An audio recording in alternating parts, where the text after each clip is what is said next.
3D, the future of cinema, the forefront of cinematic innovation, an immersive theatrical experience, the future of movies, the future of entertainment, the future inventory at the Everything Must Go sale at Best Buy. Everything's gotta go, folks. Buy something and buy it quick. Everything must go. Everything must go. Please buy something. Look, you can't see it, but I just had to sew my pants, and we don't even sell clothes here, okay? We're Best Buy. We don't do that. We sell Apple products and 3D smart fridges, okay? Just, are you gonna buy something or not? Hey guys, welcome back to another video. Do you remember when 3D was like fucking everywhere? You have to cover your eyes to see it in 3D.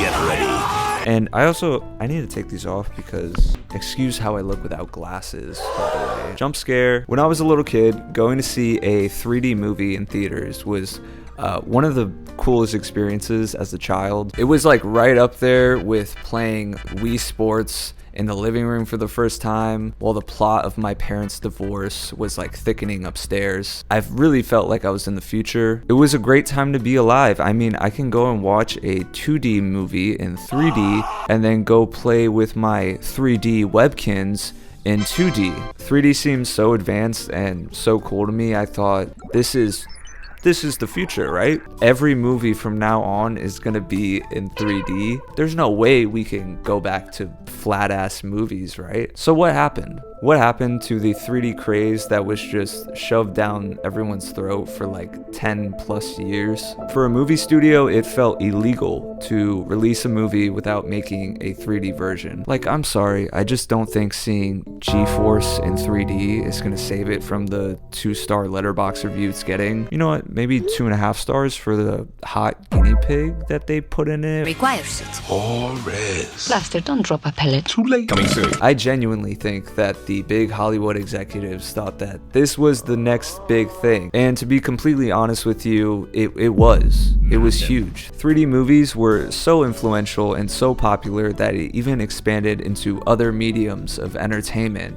which I do plan on making fun of them because they're stupid. But if it was so stupid, then how come it was so prevalent around us? So yeah, I want to take a look back at 3D movies and 3D as a whole, how it dominated the entertainment industry before just dissipating into thin air. Also, almost all the movies I'm going to be talking about today use these 3D glasses, not these. These are iconic, but they kind of died in the mid 2000s. I would be remiss though not to mention that these were kind of like a fashion statement. If you grew up during this time, you remember not throwing these away when you'd see a 3D movie, popping out the lenses and then wearing them to your next link up at the mall. I'm also not going to explain how these work because frankly, some things are just none of my business, okay? I don't need to know how a vinyl record works or how a plane stays in the air if it's so heavy. We're gonna leave that be, okay? I don't need to know anything at all, actually. 3D movies are nothing new, I just want to make that clear. This technology goes as far back as the 1950s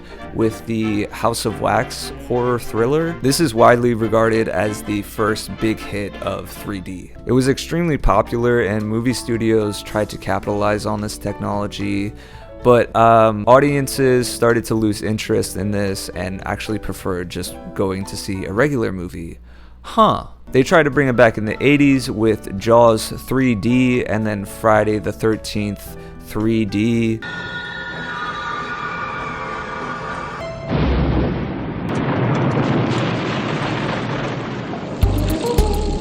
Both of these were the third installment of the franchise, and if you notice, this is something that movie studios love to do. Whenever you have a franchise, the third movie just has to be in 3D for some reason. So common to the point that if it says 3D in the title, I don't know if I'm watching the third movie of that installment or if it's just like the first movie in 3D, you know what I mean? If we fast forward to the 2000s, we see 3D movies making a comeback, specifically for a younger audience. But wait a minute, Michael, I thought you just said that 3D movies died again in the 80s. Well, I have two words for you, two very important words.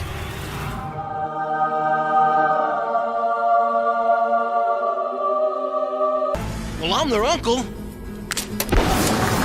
I don't think we give Spy Kids enough credit for the cultural chokehold it had on my generation. For this video, we're specifically going to talk about Spy Kids 3D Game Over. This was the first big 3D movie of the 2000s to make it go mainstream again. The movie used the classic red and blue anaglyph 3D glasses, and it made an insane amount of money. Spy Kids 3D made over $197 million with a $38 million budget, and if you look back at the movie, we can tell it was a $38 million budget.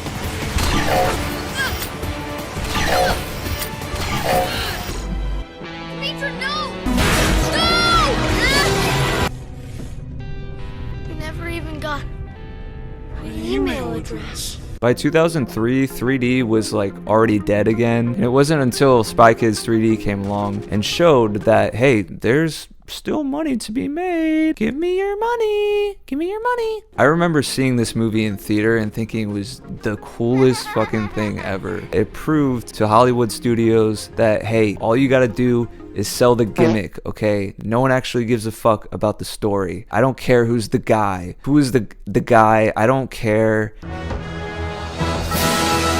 You're the guy. The guy from the poster. That guy. We all know that you're not the guy. And you are? I'm the guy. Didn't they kill that guy off like immediately after he's introduced? The box office of Spy Kids 3D shocked Hollywood. Critics hated Spy Kids 3D, but fans loved it. Theaters actually started investing more money into 3D projectors after the success of Spy Kids 3. And look, we'll talk about James Cameron in a second, but I just want you to understand that Spy Kids walked so Avatar could run. That's a crazy fucking statement. It's a crazy world we live in, okay? But it was only after Shark Boy and Lava Girl that something was brewing in Hollywood. A particular director was in the process of making their next film, and little did they know that this would be so huge that it would change the entertainment industry entirely. The movie I'm talking about is none other than Avatar.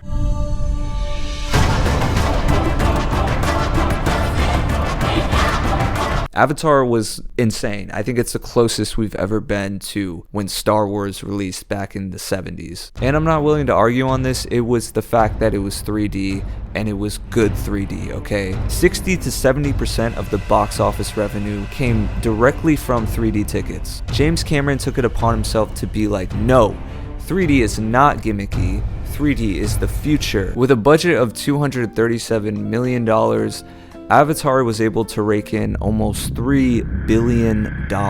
James Cameron used a new technology called stereoscopic 3D that made the movie feel way more immersive and way less gimmicky. 1 year before Avatar came out, there were only a few hundred 3D screens in movie theaters across America. Fast forward to 1 year after its release, and there's over 10,000. What followed Avatar's success was a 3D saturation in the entertainment market. Businesses across the globe saw the success of Avatar and was like, I want a piece of that. And suddenly we had 3D everything. I think most notably, at least from my generation, was the Nintendo 3DS. The cool thing about this was like, hey, you didn't even need glasses. The problem was like the sweet spot to get the 3D effect was super small. So if you were playing from any position that just wasn't deemed normal, it just would not work. People also reported that the 3DS would give them eye strain and even headaches. Most players just turned the 3D effect off, but I think it's just so funny in my mind that people would actually buy this shit because it's like, dude, it's the fucking future, dude, it's fucking sick. Or maybe we can talk about the era of 3D television. Every single major TV brand made their own version of a 3D TV. Sony, Samsung, LG, but the problem was the very specific and expensive 3D glasses needed to even use this fucking thing.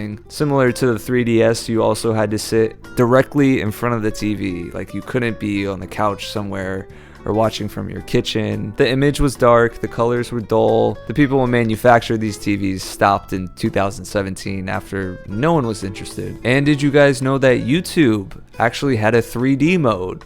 I'm dead serious. Because of this heavy saturation, this heavy push for 3D tech in the market, consumers were quick to experience burnout. A lot of the times this tech didn't even work as well, so consumers just straight up didn't trust this shit. Avatar was great because it was made for 3D. It wasn't just converted to 3D and post. So what was the final nail in the coffin then for 3D? I would say two things. It was streaming and the pandemic. Streaming made people overall just not care about the theater experience. You could watch a shit ton of movies for a small price a month. It's not so small anymore, but audiences started to care more about comfort and convenience rather than gimmicks and immersion. With the rapid decline of people not going to the theaters and people getting tired of the 3D tech just not working, 3D is basically gone. These numbers made me really sad because going to the movies used to be like an event. It used to be something to get excited for. You would go with your friends and your family and you would experience this thing together, be immersed in this world for 2 hours, an hour and a half. I think that 3D symbolized this optimism for technology in the early 2010s,